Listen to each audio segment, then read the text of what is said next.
सुनैना और सुरेखा यह दोनों देवरानी जेठानी थी। जेठानी सुनैना नौकरी भी करती थी और देवरानी सुरेखा यह घर संभालती थी। उनका परिवार बहुत बड़ा था। सास ससुर और उन दोनों के बच्चे कुल मिलाकर 10 लोग घर में रहते। और अब बहुत साल बाद उनकी बुआ सास अपने भाई के घर रहने आई थी। सुबह उठने के बाद बुआ सास ने देखा कि सुनैना फटाफट अपने काम कर रही थी। सुरेखा ने नाश्ता बनाया और वह नाश्ता सुनैना ने सबको परोसा। उसके बाद सुनैना ने अपना टिफिन पैक किया और वह अब काम पर निकल गई। सुरेखा ने वापस दोपहर का खाना तैयार किया और थोड़ा वक्त अपनी सास और बुआ सास के साथ बैठी रही। बुआ सास से रहा नहीं गया। उन्होंने सुरेखा को पूछा, छोटी बहू, तुम्हारी जेठानी तुझ पर बहुत हुक्म चलाती है। सुबह से देख रही हूँ, रसोई घर में अकेले ही काम करती हो और वह महारानी दिखावा करने के लिए नाश्ता परोस रही थी, जैसे कि उसी ने ही नाश्ता बनाया हो। यह सुनने के बाद सुरेखा ने बुआ सास की तरफ देखा और बोली, बुआ सास जी, ऐसा कुछ नहीं है। सुनैना दीदी बहुत अच्छी हैं। बुआ सास बोली, तुम बहुत भोली हो सुरेखा, मुझे सब समझ में आता है। मेरे बाल धूप में सफेद नहीं हुए हैं। सुरेखा से अब नहीं रहा गया। वह बोली, ऐसा नहीं है बुआ जी, आपको सुनैना दीदी ने सबको नाश्ता परोसा हुआ दिखा, पर आपको यह नहीं दिखा कि दीदी ने मुझे जबरदस्ती सबसे पहले नाश्ता करने दिया और चाय भी दी। वह रोज मुझे ऐसे सबसे पहले ही नाश्ता देती हैं, नहीं तो सबके लिए नाश्ता करते करते मैं खुद के लिए नाश्ता बनाना भूल जाऊंगी। दीदी मेरी कितनी चिंता करती हैं। दीदी बहुत सुबह जल्दी उठकर मंदिर साफ करती हैं, फूल सजाकर रखती हैं और मुझे उनके 1 घंटे बाद उठने के लिए कहती हैं।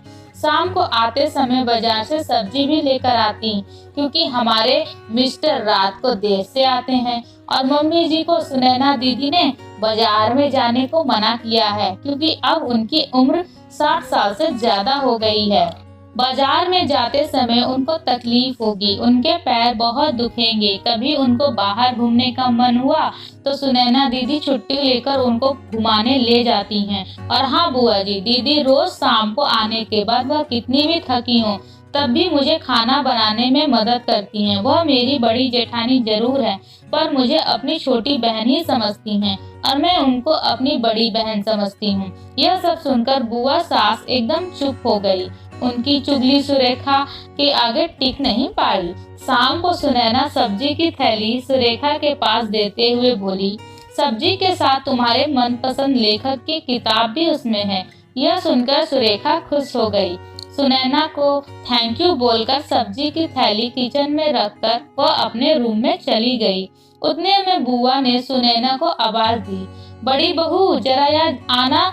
वह बोली, सुनैना तू इतनी मेहनत करके पैसे कमाती है और ऐसे फालतू में किताब खरीदी करके मुफ्त का खर्चा करती है, वो भी अपनी छोटी देवरानी के लिए।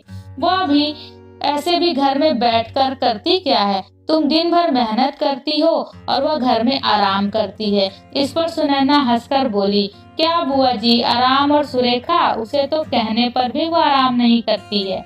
सुबह उठकर बेचारी काम करती रहती है, सबका मनपसंद खाना मेरे और उससे मिलाकर 4 बच्चे का टिफिन सब वही तो करती है, और तब भी उसके चेहरे पर हमेशा आनंद दिखता है। सुबह की चाय पीने के लिए उसके पास वक्त नहीं रहता। दोपहर को जब बच्चे घर आते हैं तो उसका खाना, होमवर्क सब वही देखती है। इसलिए मुझे बच्चों का टेंशन नहीं है और इसलिए ही मैं ऑफिस में मन लगाकर काम कर पाती हूँ।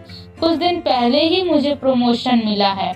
इसके अलावा मम्मी जी और पापा जी की दवाइयाँ कभी खत्म हो गई और कभी लाने की हो तो वही ध्यान में रखती है। घर में कोई मेहमान आए तो उसकी मेहमान नवाजी भी तो वही करती है। बुआ जी, घर और बच्चे संभालना छोटी बात नहीं है। इतना सब सुनकर बुआ जी उनकी तो बोलती ही बंद हो गई। सुनैना कभी कोई शिकायत नहीं करती है, वह सब काम कर लेती है। वह सिर्फ पढ़ना पसंद करती है। फिर मैं मेरी छोटी बहन के लिए इतना नहीं कर सकती? मैं नहीं करूँगी तो फिर कौन करेगा? इतना बोलकर सुनैना अपने रूम में चली गई। यह सब बोलना सुनैना के सास पीछे खड़े होकर सुन रही थी। वह बुआ के पास आई और बोली, जीजी, यह दोनों देवरानी जेठानी जरूर हैं, लेकिन उनका रिश्ता दो सगी बहनों से ज्यादा पक्का है। मेरे घर की मजबूत दीवारें हैं यह दोनों। पहले मैं भी एक बुरी सास थी, हमेशा इन दोनों में झगड़ा लगाने का प्रयास करती थी, पर यह दोनों के प्यार के आगे मैं भी हार गई। वैसे भी झगड़ा लगाकर नुकसान तो हमारे ही घर का होगा ना। पर यह बात बुआ को समझ में नहीं आई। रुदन करते हुए कमरे से बाहर चली गई, क्योंकि उन दोनों में झगड़ा लगाने के लिए ही वह आई थी। पर सुनैना और सुरेखा, इनके जैसी दो समझदार देवरानी जेठानी के बीच झगड़ा करवाना मुश्किल है बहुत। Thank you so much for